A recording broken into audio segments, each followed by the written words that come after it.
The construction crew went down into the dark basement with hammers and crowbars, confident they would solve the problem and get back to work. 10 seconds later, they were running back up in terror, screaming about a beast with glowing eyes. Sarah went down alone. She was slight and physically vulnerable compared to the men, and she carried no weapon. She was armed only with her kind heart. But what she found behind the monster's paws wasn't a threat. It was a plea for help. Their bond would become something truly magical. But let's not get ahead of ourselves. Let's start from the beginning. Sarah adjusted her uniform and looked up at the crumbling factory walls. To anyone else, the old building was noisy, with the wind rattling the broken windows.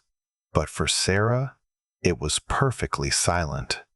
Since the accident that took her hearing 2 years ago, she preferred the company of ruins. They did not demand answers, and they did not stare. She switched on her heavy flashlight, the beam cutting through the gray twilight like a sword. This was her favorite time of day. The city beyond the fence was full of honking cars, shouting people, and confusing signals. But here, inside the perimeter, everything made sense. The factory was a skeleton of brick and iron, abandoned by the world, just waiting for the end. Sarah felt a kinship with it. She ran her hand along the rough red brick, feeling the grit under her fingertips, a sensation that was sharper now that her world was quiet. Walking the perimeter was a slow, meditative dance. She checked the padlocks on the rusted gates, giving each one a firm tug. The vibrations traveled up her arm, confirming they were secure. She didn't need to hear the click to know they were locked. Her hands told her everything she needed to know. For Sarah, the world had become a place of textures and movements. She noticed the way the dust motes danced in the last rays of sunlight, swirling in patterns that hearing people rarely stopped to see. The factory had once been a textile mill, loud with the thunder of weaving machines and the voices of hundreds of workers. Now, the great halls were empty. Pigeons roosted in the high rafters, and sometimes Sarah would see them take flight, a sudden explosion of wings. She couldn't hear the flapping, but she could feel the change in air pressure if they flew close enough. It was a ghostly place, but Sarah was never afraid of ghosts. She was more afraid of the living. She made her way toward the annex, a smaller, older building attached to the main structure. It was in the worst condition, with a roof that sagged like tired shoulders. Most security guards avoided this dark corner, claiming it gave them the creeps, but Sarah often lingered here. There was a heaviness in the air near the annex, a feeling of being watched, but not with malice. It felt like a presence that was waiting, just like her. Tonight, the air felt different. The wind was picking up, and she could see the tall weeds whipping violently against her boots. A storm was coming. She paused by the entrance of the annex, shining her light into the black void of a broken doorway. For a second, she thought she saw two small reflections, like twin moons, blink back at her from the deep dark. She froze, squinting her eyes. She waited, her breath forming a small cloud in the cold air. Nothing moved. It must have been a piece of glass or a wet metal pipe reflecting her own beam. Sarah shook her head and continued her patrol. Her imagination was playing tricks on her again. Since losing her hearing, her mind often tried to fill the silence with invented dangers, but she had learned to trust only what was right in front of her. Her shift was usually lonely, but tonight the loneliness felt heavier. In her small apartment, there was only a single chair and a stack of books. There was no one waiting for her to come home, no voice to ask how her day was. This broken factory was the closest thing she had to a companion. She knew every crack in the floor and every hidden staircase.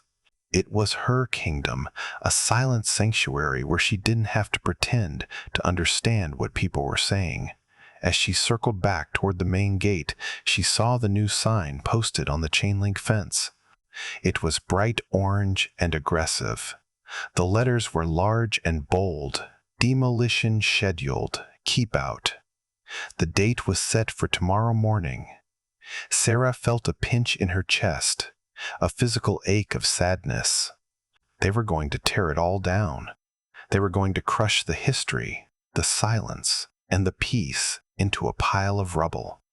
She looked at the old building one last time with a sense of grief. It was considered useless by the owners, a dangerous eyesore that needed to be removed to make space for something shiny and new. Sarah understood that feeling intimately. After her accident, many people had looked at her the same way, as if she were broken, inconvenient, and no longer useful to the world. She unlocked the heavy, rusty gate and began her patrol as the sun dipped below the horizon. The sky turned a bruised purple, and Sarah felt the heavy vibrations of trucks arriving in the distance for tomorrow's demolition. She sighed, knowing that her quiet sanctuary was about to be destroyed forever. The morning sun brought chaos to the quiet site as the demolition crew arrived with their heavy yellow machines. The ground shook, but the work stopped abruptly when a terrified scream came from the basement level. A worker ran out, pale and shaking, claiming that a monster with glowing eyes was hiding in the deep shadows, ready to attack. Sarah stood by the gate, watching the scene unfold like a silent movie. She could feel the aggression in the air. The heavy excavators and bulldozers had arrived at dawn, their engines sending deep, rhythmic thunders through the soles of her boots.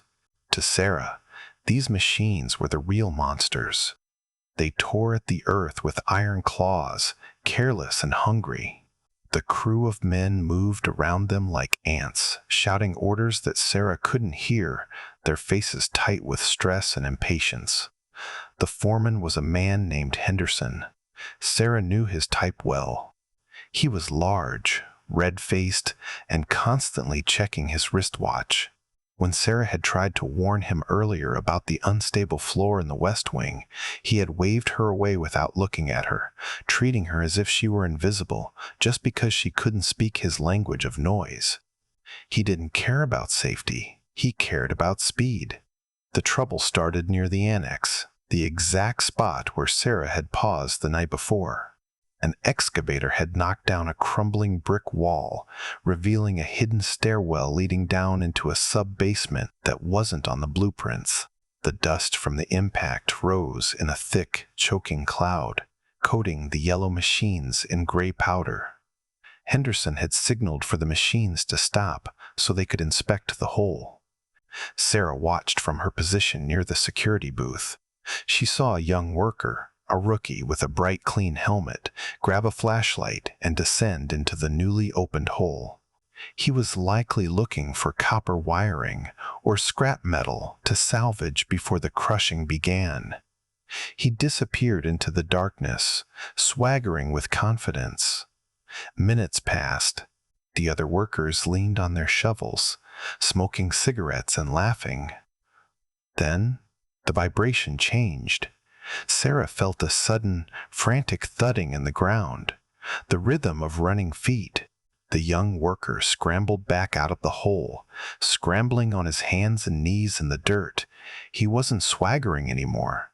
His face was drained of color, his eyes wide and wild with panic. He scrambled to his feet and ran toward Henderson, waving his arms frantically. Sarah narrowed her eyes, focusing on the rookie's lips to read his words. He was speaking fast, stuttering. "Teeth," he said. "Huge." It lunged at me, eyes like fire. The words were fragmented, but the fear was unmistakable. The rookie was pointing back at the dark opening, shaking his head violently, refusing to go back near it. The atmosphere on the construction site shifted instantly. The casual laughter died. The men dropped their cigarettes and picked up their tools, crowbars, heavy wrenches, and sledgehammers. Fear is a powerful thing, but in groups of men, Fear often turns quickly into anger. They felt threatened by something they couldn't see, and their instinct was to destroy it. Henderson marched toward the hole, his face purple with rage. He didn't believe in monsters, but he believed in delays, and delays cost him money. He barked orders, and 3 of the largest men stepped forward, gripping their metal weapons. They looked like an army preparing for a siege. They weren't going down there to inspect. They were going down there to kill whatever had dared to scare one of their own. Sarah's heart hammered against her ribs. She remembered the feeling from the night before, the sense of a presence, the twin moons in the dark. It wasn't a ghost. It was something living, breathing, and terrified. She knew that whatever was down there didn't stand a chance against these angry men and their heavy steel tools. It was trapped in a dead-end basement with nowhere to run. She left her post. She didn't think. She just moved. She ran across the uneven ground, her boots kicking up dust. She had to get between the mob and the mystery. She didn't know what was in the hole, a bear, a stray dog, or a homeless person. But she knew it didn't deserve to die in the dark, cornered, and alone. The other workers gathered around him, clutching their hammers and crowbars nervously. They stared into the black opening of the basement door, unsure of what to do. Suddenly, a deep, terrifying growl echoed up the stairs, freezing everyone in place. The foreman, a large man with a red, angry face, did not care about animals. He only cared about the schedule.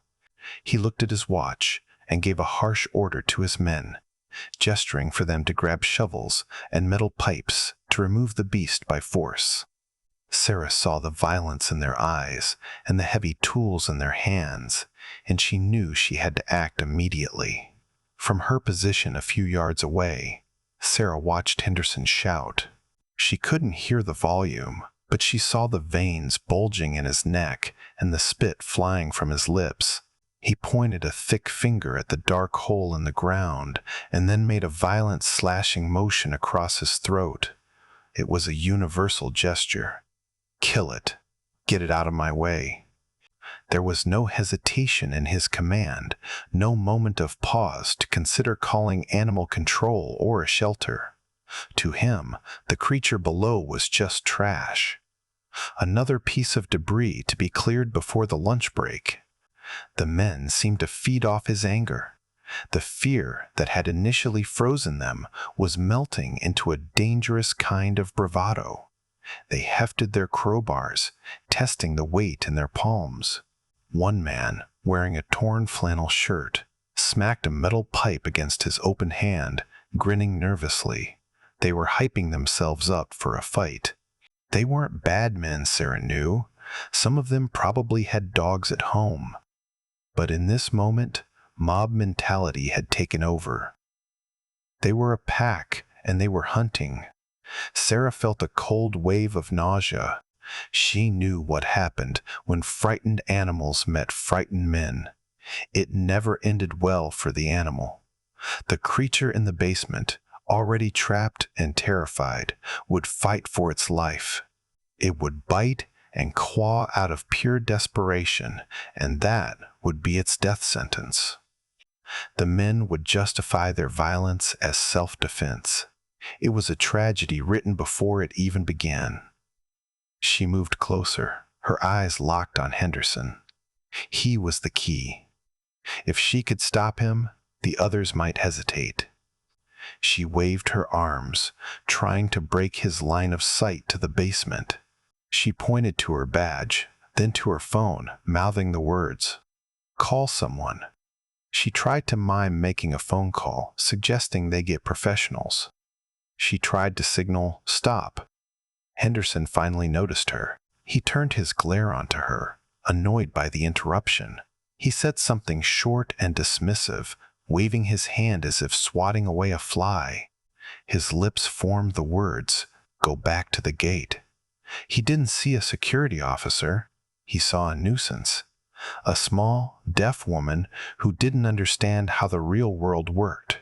He turned his back on her, refocusing on his assault team. This dismissal sparked something fiery in Sarah's gut. For 2 years, she had been swatted away by the world. Doctors, insurance agents, former friends, they had all treated her with a mix of pity and impatience. They assumed that because her ears were broken, her mind was weak. But Sarah wasn't weak. The silence had forged her into something harder, more observant, and fiercely protective of the voiceless. She saw the first man place his boot on the top step of the dark stairwell. He raised his crowbar high, ready to strike at the first thing that moved in the shadows. The deep growl from below vibrated through the floor again, louder this time, a desperate warning. The man hesitated for a split second, but Henderson shoved him forward. "Go!" his mouth screamed. Sarah didn't think about her job. She didn't think about safety protocols. She ran. She sprinted the last 10 feet, her boots pounding the dirt. She wasn't just a witness anymore. She was an obstacle. She had to be the wall that stood between the cruelty of the world and the vulnerability of the dark. She ran to the front of the group, waving her arms desperately to catch their attention. The foreman shouted something she couldn't hear, his face twisted in rage. But Sarah stood her ground. She planted her feet firmly in the dirt, refusing to let them pass. Sarah stepped between the angry men and the black entrance of the basement, holding up her hand to stop them. She could not hear their shouting or their insults, but her eyes were fierce and determined. Ignoring their warnings, she turned her back on the sunlight and walked alone into the cold, dusty dark. The transition was instant and blinding. One moment, she was in the bright, harsh world of yellow machines and angry faces. The next, she was swallowed by a cool, damp gloom. The air here was stale, tasting of mold and old secrets.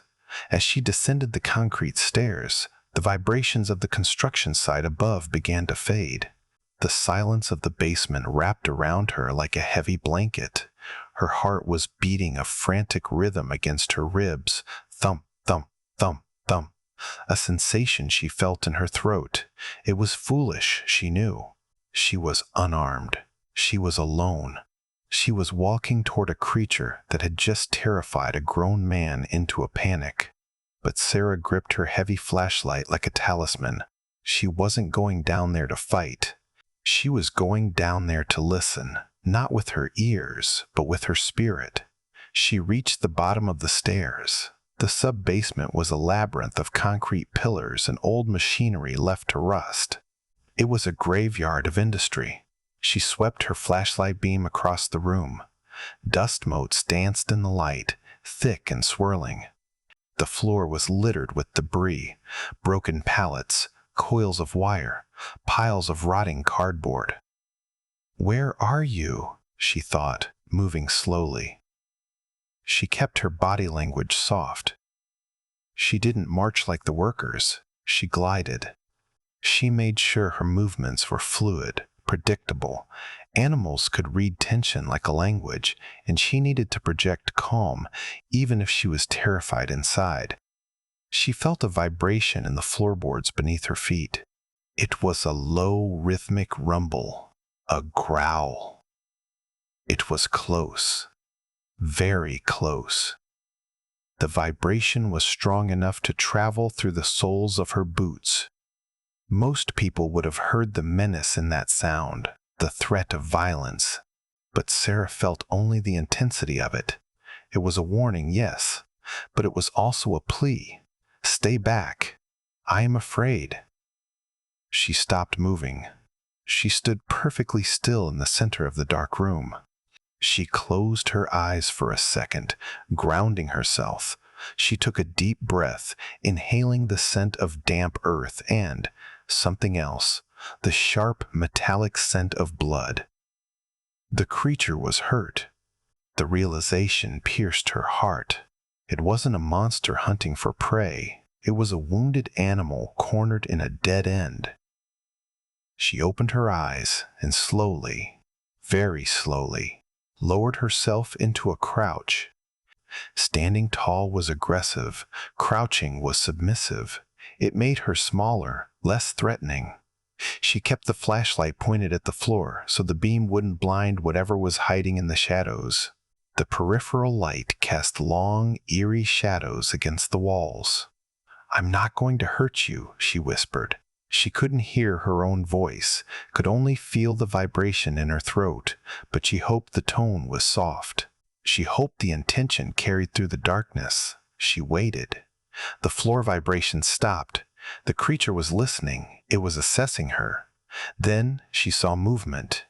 In the far corner, behind a stack of rusted pipes, two amber eyes reflected the scattered light. They were low to the ground. They were wide, unblinking, and filled with a mixture of terror and defiance. The air inside was thick and smelled of old, damp wood. Sarah's heart pounded against her ribs like a trapped bird, but she did not stop. She switched on her flashlight, the beam cutting through the dust, searching for the creature that had scared the men away.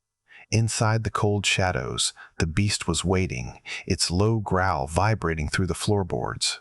Sarah shined her flashlight and saw a massive dog, scarred and dirty, showing his teeth in defense. But as the light moved, she saw the reason for his anger. Behind his heavy paws, a tiny, injured kitten was shivering in a pile of old rags. The dog was magnificent and terrifying all at once. He was a pit bull mix, with a broad, blocky head and muscles that tensed like steel cables under his scarred skin. One of his ears was torn, a jagged reminder of a hard life lived on the streets. His lips were curled back, revealing teeth that could easily crush bone. He looked like every nightmare the workers upstairs had imagined, a fighting dog, a killer. But Sarah saw something else. She saw how he stood. He wasn't advancing to attack her. He was planting his feet firmly, creating a living wall. His body was a shield. He kept shifting his weight, trying to block her view of the corner behind him. He wasn't protecting territory. He was protecting a life. Sarah slowly moved the beam of her flashlight, careful not to shine it in the dog's eyes. The light spilled over his shoulder and illuminated the pile of rags. There, almost invisible against the gray fabric, was the kitten. It couldn't have been more than 5 weeks old. It was a scrawny thing, its fur matted with oil and dust. One of its back legs was bent at an odd angle, clearly broken. The kitten let out a silent mew. Sarah saw its tiny pink mouth open and close and tried to drag itself closer to the dog. The massive beast immediately lowered his head, nudging the kitten gently with his nose, checking on it. The tenderness of the gesture was shocking. In that split second, the monster vanished, and a worried parent appeared. The dog looked back at Sarah, and his expression shifted.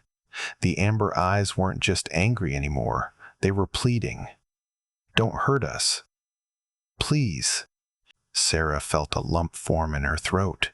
This dog, who could have easily escaped the basement and run for freedom when the machine started, had chosen to stay. He had stayed in the terrifying dark, amidst the shaking ground and the falling debris, because he wouldn't abandon his broken friend. He was starving. She could see his ribs pressing against his skin. Yet he hadn't left the kitten to find food. The injustice of the situation burned in her chest. Upstairs, men with sledgehammers were ready to execute him for being a savage. But down here, in the dirt and the dark, this dog was showing more humanity, more loyalty, and more love than any of them. He was a knight in rusted armor. Sarah knew she had to communicate with him. She had to tell him that she understood his secret.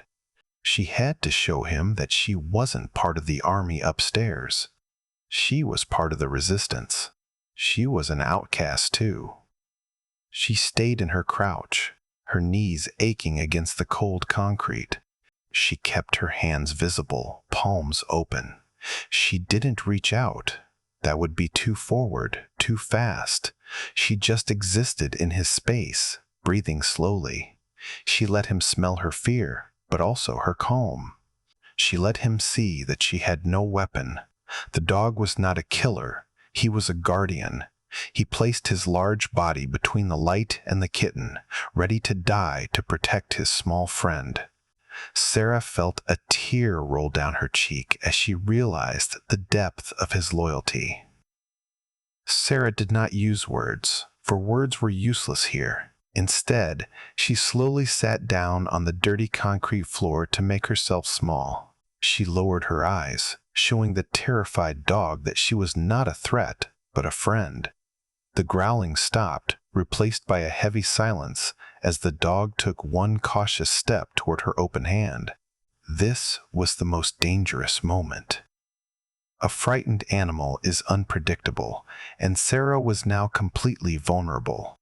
Sitting on the floor meant she couldn't run, she couldn't dodge.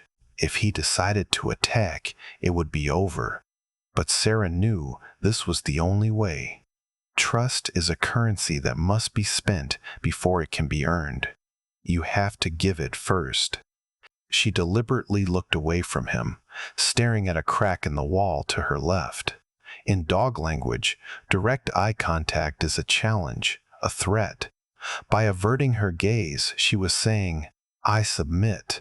I am not the boss here. You are." She felt the vibration of his movement through the floor. He was shifting closer. She slowly reached into her pocket. The movement made the dog flinch and let out a sharp, warning huff of air. Sarah froze. She waited until he settled, then continued moving her hand, millimeter by millimeter. She pulled out the beef jerky sandwich she had packed for her lunch. It wasn't much, but it smelled strong. She unwrapped it, the crinkle of the foil vibrating in her fingertips. She broke off a piece of the meat and tossed it gently. It landed halfway between them. The dog stared at the food. His nose twitched. Hunger was battling with fear. He looked at the meat, then back at the kitten, then at Sarah. He didn't move. He wouldn't eat while the threat was still present. He wouldn't lower his guard. Sarah broke off another piece and ate it herself. "See? It's safe." Then she placed the rest of the sandwich on the floor and slid it forward. Then she did the hardest thing of all. She closed her eyes. She sat there in the darkness, blind and deaf to the world. She was completely defenseless. It was an act of supreme faith. She was telling him with her entire body, "I trust you with my life." Time stretched. Her heart hammered a slow, heavy rhythm. She counted the seconds. 10, 20, 30. Then she felt it. A warm, wet breath against her hand. Then the rough texture of a tongue licking the salt from her palm. She didn't flinch. She kept her eyes closed, tears squeezing out from under her lashes. He was taking the food. She felt the heavy weight of his head rest tentatively on her knee. He let out a long, shuddering breath, his body sagging against hers. It was the collapse of a soldier who had been fighting for too long. The adrenaline left him. He was exhausted. He accepted her surrender, and in doing so, he surrendered too. Sarah opened her eyes. The dog was looking up at her, his chin resting on her leg. His eyes were soft now, the color of warm honey. He nudged her hand again, then looked back at the kitten. It was an invitation. "Help us." Minutes felt like hours as they sat in the dust. Finally, the dog let out a long, heavy sigh and leaned forward. His wet nose touched Sarah's palm, and in that simple touch, a silent pact was made between them. The men outside held their breath as Sarah finally emerged from the darkness, but they dropped their weapons when they saw what she carried. She held the kitten gently against her chest, and the monster, now Just a tired, limping dog walked faithfully by her leg, pressing against her for safety. The foreman looked at the ground, ashamed of his cruelty, and silently stepped aside to let them pass. The walk from the basement to the daylight felt like a procession. Sarah moved slowly, matching her pace to the dog's limping gait. The bright morning sun hit them like a physical force, exposing every detail of their ragged condition. Sarah's uniform was covered in gray dust and dog hair. The dog looked even worse in the light. His ribs were visible, his scars were old and white, and he was squinting painfully against the glare. But he didn't try to run. He stayed glued to Sarah's side, his shoulder brushing her leg with every step. He had transferred his loyalty. She was his pack now. The construction crew stood in a semicircle, forming a wall of yellow vests and hard hats. They had been expecting a fight. They had been gripping their crowbars, ready to bash a skull. Instead, they were faced with a quiet, undeniable truth. The beast they wanted to kill was just a frightened animal, limping and leaning on a deaf woman for support. The kitten, tiny and broken in Sarah's arms, let out a high-pitched cry that seemed to cut through the tension like a knife. One by one, the men lowered their tools. The metal pipes clanged softly as they hit the dirt. The bravado evaporated.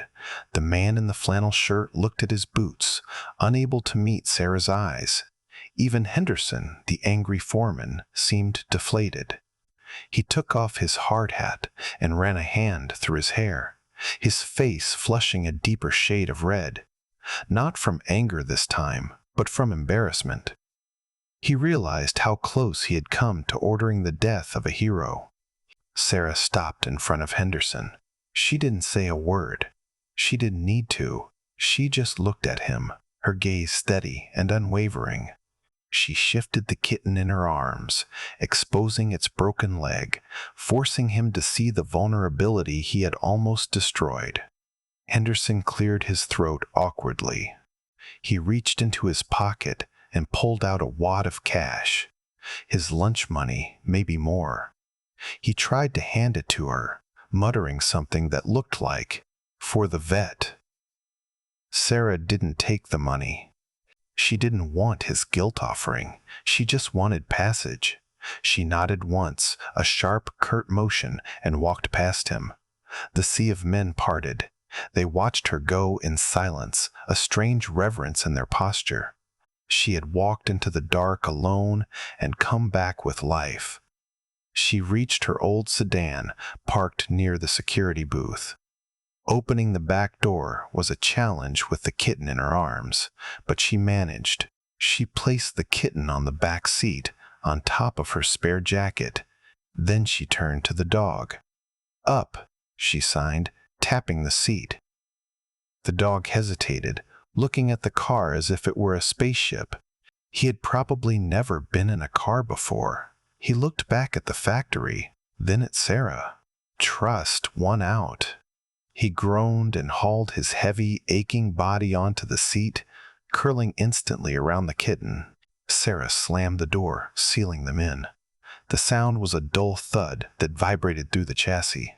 She got into the driver's seat, her hands shaking slightly now that the danger was over. She gripped the steering wheel, taking a deep breath to steady herself. She caught her own reflection in the rearview mirror, smudged with dirt, hair wild, but eyes shining brighter than they had in years. Sarah didn't look back at the factory or the men. She walked straight to her old car, opened the back door, and helped the limping dog climb inside. As they drove away, the factory was just a blur in the rearview mirror, a bad memory left behind. Sarah's small apartment was very different from the cold, hard factory. It smelled of lavender and warm soup. The dog, whom she named Barney, stood stiffly in the middle of the living room, afraid to touch the soft carpet. It was the first time in his life that he was allowed inside a home, and he watched Sarah with wide, disbelief-filled eyes. The transition to this new world was overwhelming for him.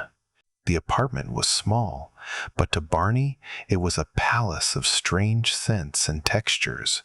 He stood frozen near the door, his claws clicking nervously on the entryway tiles. He seemed afraid that if he stepped on the rug, he would be punished. He kept looking for a corner, a shadow, somewhere to hide, but this place was full of light. Sarah moved calmly, trying to normalize the environment. She didn't hover over him. She went to the kitchen and filled 2 bowls, one with water, one with some leftover chicken she had shredded. She placed them on the floor. Barney watched her every move, his head tracking her like a radar. When she stepped back, he drank the water frantically, lapping it up in messy, desperate gulps, water splashing onto his paws. He was so thirsty. The kitten, whom she had already decided to call Pip, was a different story. Pip was resilient.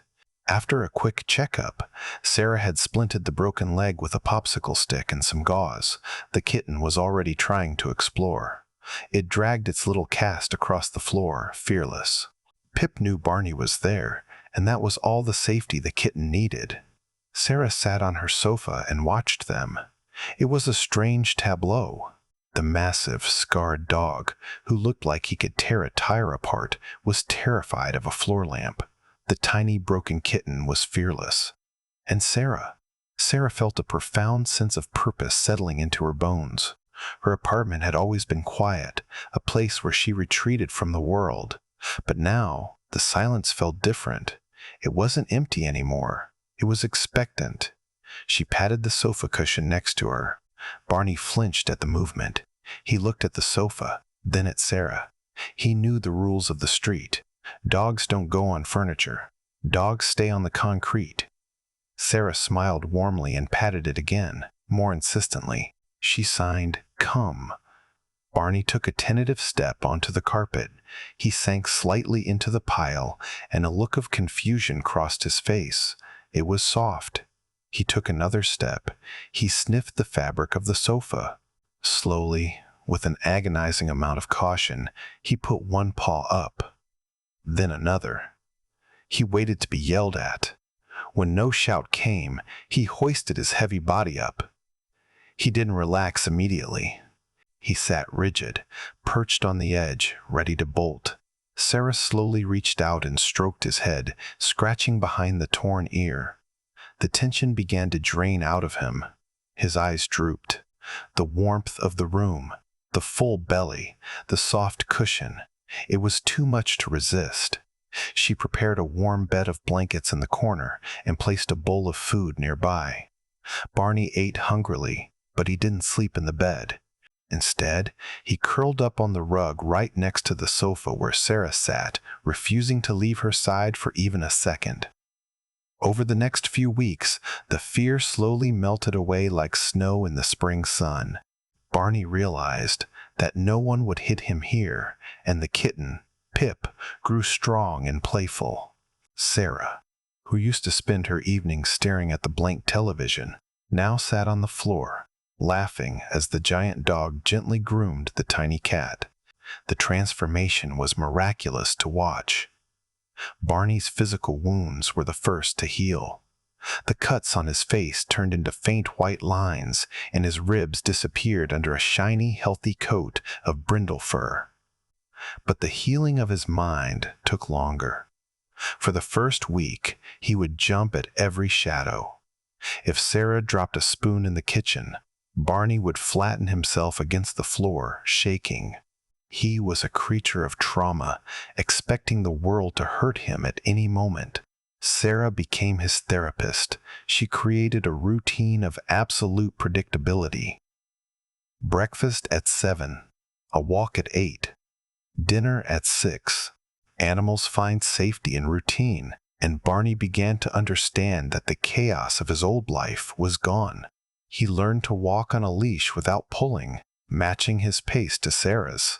He learned that when Sarah raised her hand, it wasn't to strike him, but to offer a treat or a scratch behind the ears. Pip was the bridge between them, The kitten was fearless and cheeky. Pip didn't care about Barney's size or his scary teeth. Pip would ambush Barney from behind the curtains, pouncing on his tail. Barney would freeze, look at Sarah with a confused expression that seemed to say, "Is this allowed?" And then, very gently, he would roll over and let the kitten win. He became a jungle gym for the cat. Pip would sleep draped over Barney's neck like a scarf, purring so hard that Sarah could feel the vibration through the floorboards when she sat near them. Sarah changed too. Before the animals, her deafness had felt like a cage. She had isolated herself, convinced that she didn't fit in. But with Barney and Pip, she didn't need to hear. They communicated in a language that was older and deeper than words. They spoke in touches, in looks, in the tilt of a head or the wag of a tail. Sarah became fluent in this silent language. She felt more connected to these two souls than she ever had to the noisy humans outside. One rainy afternoon, they had a breakthrough. Thunder rumbled outside, a vibration that usually terrified Barney. He started to pace, whining silently. Sarah didn't try to distract him with food. Instead, she sat on the floor and pulled him into a hug. She pressed her chest against his side, letting him feel her slow, calm heartbeat. She hummed a low note, a vibration he could feel. Barney stopped pacing. He leaned his entire weight against her, burying his face in her neck. He chose her comfort over his fear. It was the moment he finally stopped being a survivor and started being a pet. The silence in the apartment was no longer empty. It was full of love. Sarah noticed that her own heart was healing too. She no longer felt broken or alone because she had a family that needed her just as much as she needed them. On a quiet winter evening, the room is filled with a soft golden light from the fireplace. Sarah sits in her armchair with a book, while Barney sleeps heavily at her feet, and Pip curls up on top of the dog's head. In this house without sound, there is a love that speaks louder than any voice, a true blessing found in the ruins. The scene is one of absolute peace. Outside, the world rushes by, traffic, arguments, noise. But inside, time seems to have slowed down. The fire casts dancing shadows on the walls, but Barney doesn't flinch at them anymore. He is deep in a dream, his paws twitching as he chases imaginary rabbits in a field he now knows exists. He is safe. He knows that when he wakes up, there will be food, there will be warmth, and there will be Sarah. Sarah looks up from her book and watches them. She traces the scar on Barney's nose with her eyes, a reminder of where they came from. It seems like a lifetime ago that she walked into that dark basement. She remembers the anger of the foreman, the fear of the workers. They saw a monster. They saw a problem to be disposed of. But Sarah had seen a soul. She realizes now that saving them wasn't an act of charity. It was an act of grace that saved her too. Before them, she was just existing, marking time in a silent world. Now she is living. She has a purpose. She is the guardian of this small, strange pack. Pip stretches, extending tiny claws, and yawns, showing a pink mouth. The kitten climbs down from Barney's head and hops onto Sarah's lap, demanding attention. Sarah smiles and strokes the soft fur. She feels the vibration of the purr, a constant, reassuring hum. It is the best sound she has never heard. She closes her book and rests her head back against the chair. She offers a silent prayer of thanks. Not to a specific God, but to the universe, to the chance encounter, to the courage that let her step into the dark. She is thankful for the broken things, for the discarded things, because they are the ones who know how to love the fiercest once they are mended. Sarah looks down at them and smiles, feeling a deep sense of grace. They were all discarded by the world: the deaf girl, the aggressive dog, and the broken kitten. But together, they found a perfect, unbreakable wholeness.